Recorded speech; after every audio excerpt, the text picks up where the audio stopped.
was only one word I could associate with Moon Knight after watching the MCU show, and it was bland, boring. Okay, that's 2 words, but still.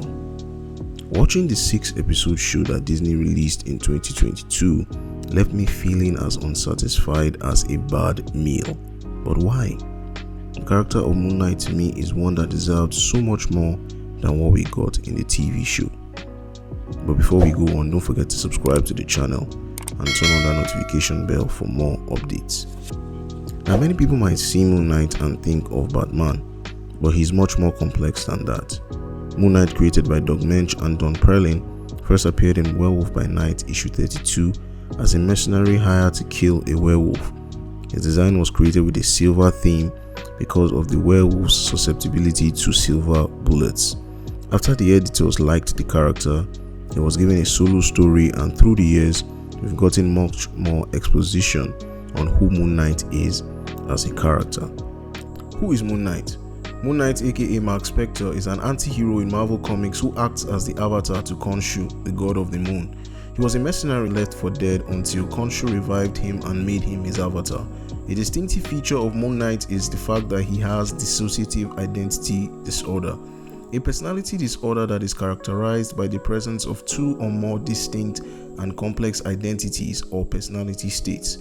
Marc Spector has 3 main personas or alters: Stephen Grant, Jake Lockley, and the well-known Moon Knight. A new one called Mr. Knight, who acted as a detective in conjunction with the police, was added later in the comics, who became a fan favorite. That brings us to the TV series released by Marvel Studios. Now, when the show was initially announced, I had mixed feelings because I didn't believe that Disney could offer anything that would honor Moon Knight. And after watching it, unfortunately, the only thought on my mind was, this is the best story you could tell about Moon Knight. With the complexity of his character and his interactions with Khonshu and his alters, this was the best you could offer. Obviously, making the show 6 episodes was a dumb decision, but let's not get into that. This all begs the question, how did the MCU make Moon Knight bland? Simply put, the story they chose to tell was underwhelming. The characters were not properly fleshed out, and the 6-episode constraint gave no room for the show to breathe. The treatment of Moon Knight was the biggest travesty of all. In the comics, Stephen Grant is a millionaire that finances Moon Knight's activities. Jake Lockley is a cab driver that goes underground for information. Mr. Knight is a calm, stoic detective that works with the police. And Moon Knight is the vigilante. But in this show, they threw everything out the window. Instead of Mr. Knight as portrayed in the comics, this is what we got. Wagwan! I did it! You got planted! Oh, brother, this guy stinks! Stephen Grant is a timid, mild-mannered man, and Jake Lockley is basically non-existent except for the very few seconds he appears in the last episode. Now, you can make a case that maybe in season 2, these characters will be more than they are. But the problem is that they are boring. If no interest is garnered in the first season, how many people would want a second? First impressions matter, and this show felt like a waste of a great character. This was the opportunity for the MCU to show that they can make shows on par with Netflix's Daredevil, and Moon Knight showed that these guys don't know what Moon Knight is about. A lot of wasted potential, because you can't tell me that you read these 2 Moon Knight runs and are satisfied with what the MCU gave you. It was safe and hollow. They barely scratched the surface of what Moon Knight is as a character. Not to talk of the fact that they omitted Gina, Frenchie, Marlene, and reduced Crawley to whatever this is.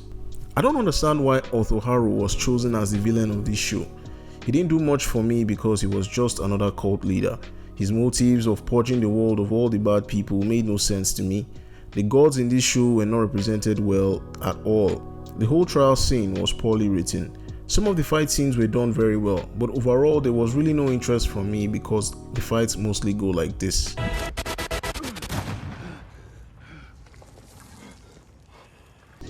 The absence of Marc's alters in their true form really hindered this story. The biggest highlight for me was Khonshu. F. Murray Abraham did a phenomenal job bringing him to life. His scenes were the highlight of the show for me. The first episode was a very strong introduction to the show, and after that it fell off a cliff. Netflix's Daredevil raised the bar on how to bring street-level heroes to life, and with the complexity of Moon Knight, Disney just couldn't measure up. The head writer wasn't up to the task because his writing credits before this show include The Lazarus Effect, Fantastic Four, and Death Note. And if you've seen those films, I don't need to tell you that this wasn't a show meant for him. Overall, the MCU took a complex character, stripped him of his depth, and made a digestible version for their audience. They took everything that made Moon Knight what he is and made a bland version that took no risks and played it safe. Maybe it all gets fixed in season 2, but with Disney's recent failures and with the creative overhaul of their entire library, a season 2 might not ever materialize. That is the consequence of quantity over quality. And that's the video. Thank you for watching. Make sure you like, share, subscribe, and also leave a comment so I can get your thoughts on the topic. Do you also feel like Moon Knight was wasted in season 1? Do you think there will be a season 2? Or do you think season 1 did him justice? Let me know in the comment section. I will see you again in the next one. Peace.